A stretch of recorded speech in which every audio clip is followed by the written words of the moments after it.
9th parliamentary speaker summit की आज नई दिल्ली में शुरुआत हो गई।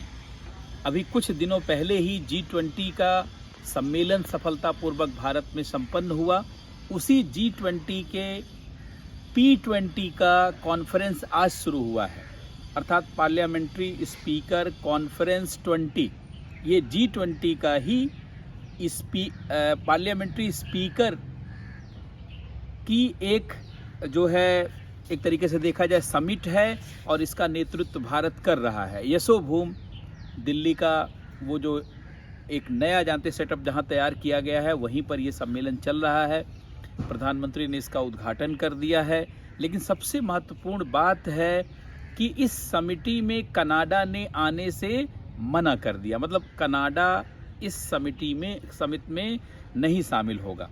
अपने आप में ये न्यूज़ बहुत तेज़ी से फैल रही है। आप सभी लोग जानते होंगे कि कनाडा लगातार भारत के विरुद्ध गतिविधियों में लगा हुआ है और ऐसे लोगों को सपोर्ट कर रहा है जो भारत के एकता अखंडता को प्रभावित करने में लगे हुए हैं और भारत को तोड़ना चाहते हैं। अब भारत और टूटना नहीं चाहता है। आज के इस संवाद श्रृंखला में हम लोग इसी मुद्दे पर बात करेंगे। जैसा कि आप सभी लोग जानते हैं, भारत दुनिया का सबसे बड़ा जनसंख्या वाला देश है, लेकिन भारत बहुत बड़ा भौगोलिक क्षेत्र वाला देश भी था। लेकिन अनेक बार भारत का विभाजन किया गया और भारत लगातार छोटा होता गया। आज भौगोलिक रूप से भारत दुनिया का 7वां बड़ा देश है और चीन लगातार कब्जा करके बढ़ता गया और दुनिया का 3रा सबसे बड़ा देश है। भारत में और भी विभाजन की मंशा लिए हुए बहुत सारे लोग बैठे हुए हैं। खासकर खालिस्तानियों के द्वारा भारत के अंदर एक अलग देश बनाने की उनकी मंशा पाकिस्तान के ISI के साथ मिल करके बहुत लंबे समय से रही। भिंडरवाला के नेतृत्व में खालिस्तानी आतंकवादियों के प्रयासों को और उनके गलत अनेक कुकृत्यों को अनेक लोगों ने देखा। खैर, ऑपरेशन ब्लू स्टार से भिंडरवाला का अंत हुआ और लगने लगा कि पंजाब अब शांत हो गया है और भारत में खालिस्तान की मांग पूरी तरीके से जानते हैं, देखा जाए तो ठप पड़ गई थी। लेकिन जिन लोगों पे कार्रवाई की गई या जो कार्रवाई में जिनको भी संदिग्ध पाया गया, धीरे धीरे वो सभी कनाडा चले गए और कनाडा में बस गए और कनाडा में रह करके ही भारत के विरुद्ध गतिविधियों में लग गए और भारत में हमेशा एक खालिस्तानी राज्य की कल्पना लिए हुए प्रयास करते रहे और खालिस्तान के नाम पर एक तरीके से देखा जाए पूरे सिखों को भी बदनाम करते रहे। मैं एक चीज़ बहुत क्लियर कर देना चाहता हूँ, खालिस्तानी आंदोलन को सिखों का समर्थन नहीं है। केवल ऐसे कुछ चंद लोग हैं जो पाकिस्तान के ISI के से गठबंधन कर चुके हैं। उनका दाल रोटी उसी से चलती है, उसी से जानते हैं उनका पूरी तरीके से देखा जाए जीवन चलता, वही नौकरी कर रहे हैं उनकी, और वही लोग खालिस्तानी मूवमेंट को कागज़ों पर चला रहे हैं और तमाम लोगों को जो है बरगला रहे हैं। खासकर जो सिख युवा हैं, विदेशों में रहने वाले लोग हैं, खाड़ी के देशों में, यूरोपीय देशों में, कनाडा में, ऑस्ट्रेलिया में, ब्रिटेन में, इवन अमेरिका में भी और भारत में भी कुछ जो आजकल सोशल मीडिया का प्रसार हुआ है, तो कुछ युवाओं को भ्रमित करने में सफल रहे हैं। ऐसे में वो चाहते हैं कि भारत का विभाजन हो और भारत यह कभी भी जानते हैं अब होने नहीं देगा। अब भारत का ना तो आगे कोई विभाजन होगा और ना ही भारत पर अब कोई कब्जा कर सकेगा। ये भारत का स्टैंड अब क्लियर हो चुका है। खैर, पार्लियामेंट्री स्पीकर कॉन्फ्रेंस के साथ आप सोच रहे होंगे मैं ये बात क्यों कर रहा हूँ। मैं इसलिए कर रहा हूँ कि G20 के सम्मेलन में कनाडा के प्राइम मिनिस्टर ट्रूडो आए। क्या उनकी हालत थी आप सभी लोगों ने देखा। इतना नेगेटिव मानसिकता के थे कि उनका जहाज़ भी खराब हो गया। हम लोग ऑफर कर रहे थे, उसको नहीं माने वो, और उन्होंने प्रधानमंत्री से अनवांटेड तमाम बातें की। उसी शब्दों में जवाब दे दिया गया जिस शब्दों में उन्होंने हमारे प्रधानमंत्री से बात की, हमारे लोगों से बात की। हमारे विदेश मंत्रालय के लोगों ने टू द पॉइंट उनको सीधे सीधे जवाब दिया, तिलमिला गए। वहाँ गए तो अलग रंग में आ गए और वहाँ इस अपने जो है पार्लियामेंट में घोषणा करते हैं कि निज्जर की हत्या में भारत शामिल रहा, जबकि आप सभी लोग जानते होंगे कि भारत कभी भी इस तरीके की कोई पॉलिसी नहीं रखता कि अपने विरोधियों को मारता हो।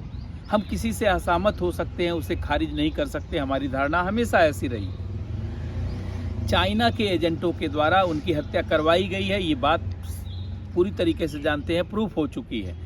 चाइना इसलिए भारत विरोधी लोगों की विदेशों में सिंबॉलिक रूप से हत्या करवाता है ताकि भारत को बदनाम किया जा सके कि भारत में जो लोग भारत में अलग से अलगाववाद या बगावत को चला रहे हैं, वो लोग विदेशों में शरण पाकर, खासकर कनाडा में शरण पाकर के वहाँ पे पल पोस रहे हैं। उनमें से कुछ सिंबॉलिक लोगों की हत्या चीन ने करवाया ताकि भारत को बदनाम किया जा सके। लेकिन कनाडा की सरकार जो है दिग्भ्रमित हो चुकी है, आंख पर पट्टी उसने पहन लिया है और वो हमेशा, जबकि सही जानकारी उनके पास है, इसके बाद भी जानते हैं केवल वोट की राजनीति के कारण, जैसे भारत में वोट की राजनीति के कारण कुछ भी बोला जा सकता है, कुछ भी कहा जा सकता है, इसी तरीके से कनाडा में भी माहौल हो चुका है। वोट की राजनीति के नाते सीधे भारत के ऊपर आरोप, भारत के साथ राजनयिक संबंधों को जानते हैं इस तरीके से प्रभावित कर देना। अब भारत जैसे टाइट हुआ, भारत ने भी, उन्होंने हमारे राजनयिक को निकाला, हम लोगों ने निकाला। हमने कहा कि तुरंत उतनी ही संख्या डिप्लोमेट्स की रहेगी, राजनयिकों की, जितना हमारी वहाँ है। अंततः तिलमिलाए वो, लेकिन भारत ने एक टाइम दे दिया कि यहाँ तक आप निकाल ले जाइए यहाँ से लोगों को। धीरे धीरे यहाँ से शिफ्ट करके पता चल रहा है कि सिंगापुर ले जा रहे हैं। उनके मन में प्रतिशोध भी है और साथ में भारत के प्रति घृणा भी है। नहीं तो जानते हैं इस पार्लियामेंट्री स्पीकर कॉन्फ्रेंस में आने के लिए मना क्यों करते। अभी आपने देखा होगा कि न्यूयॉर्क में भारत के विदेश मंत्री गए हुए थे और उनके साथ सीक्रेट मीटिंग कनाडा के विदेश मंत्री के द्वारा किया गया था और ऐसा लगने लगा था कि भारत के साथ कनाडा अपने संबंधों को सही करने के लिए तत्पर है और वह भारत के साथ अच्छा संबंध चाहता है। लेकिन आज के इस हरकत के कारण अब लगने लगा है कि कनाडा लगभग उसी पैटर्न पर आगे बढ़ रहा है जिस तरीके से पाकिस्तान, चाइना, टर्की भारत के विरुद्ध लगे हुए हैं। अब आप भारत के शत्रु देशों की कभी लिस्ट बनानी हो तो आप चाइना, पाकिस्तान, टर्की, तुर्की जो अपना नाम रख लिया है, और कनाडा की लिस्ट बना सकते हैं। ये वो देश हैं जो भारत के दुश्मन बन के उभर रहे हैं। लेकिन अब भारत आज के 25 साल 30 साल पहले वाला भारत नहीं है।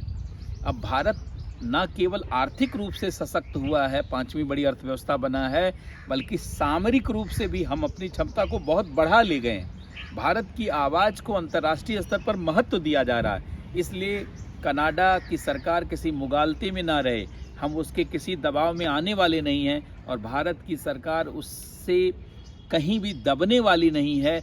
आखिर हम ये कह सकते हैं कि कनाडा की क्या हैसियत, आपकी इकोनॉमी हमारी इकोनॉमी के बराबर है, आपकी सैन्य शक्ति हमारी शक्ति के बराबर है, आपके पास एटॉमिक पावर है, आपके पास जिस तरीके की हमारी क्षमता उस तरीके की क्षमता है, इतनी विविधता वाला देश है, इतनी डेमोक्रेसी है। क्या ह्यूमन राइट को लेकर के कई बार आप मुद्दा उठाते हैं, लेकिन क्या हमारे जैसा जानते ह्यूमन राइट का संरक्षण आपके यहाँ तो कभी भी जो है टोरंटो में देखा गया कि सड़कों पे गोली मार दी जा रही, कहीं जो है ओटावा में देखा गया कि चोरी हो रही, डकैती हो रही है।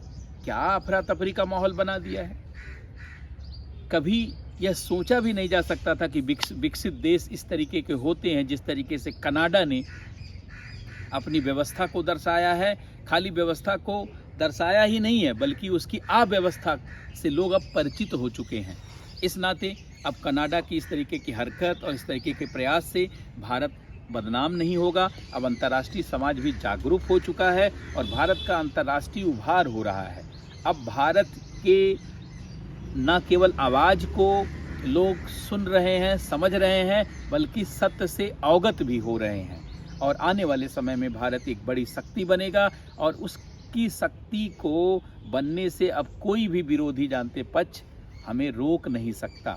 इसलिए आज के इस सेशन में हम लोगों ने इस पर बातचीत करने का निर्णय लिया ताकि आप सभी लोगों को अवगत कराया जा सके कि हमारे शत्रु देशों में खाली चीन, पाकिस्तान ही नहीं है, कुछ उभरते हुए देश हैं, इस पर जुड़े हुए क्वेश्चन पूछे जा सकते हैं कि भारत के परंपरागत शत्रुओं के अलावा भी कुछ नए शत्रु देश का उदय हो रहा है। आखिर क्या कारण है, कौन से बिंदु हैं इसके लिए जिम्मेदार? प्रकाश डालिए तो आप तुर्की, कनाडा को तैयार करके रखिए और जान करके रखिए कि यहाँ से हमारे लिए क्वेश्चन बन सकता है और जानते इनसे जुड़े हुए बिंदु एग्जाम में पूछे जा सकते हैं। तो बहुत बहुत धन्यवाद। पुनः हम लोग नए जानते हैं जो है एक डिस्कोर्स के साथ मिलेंगे। बहुत बहुत नमस्कार।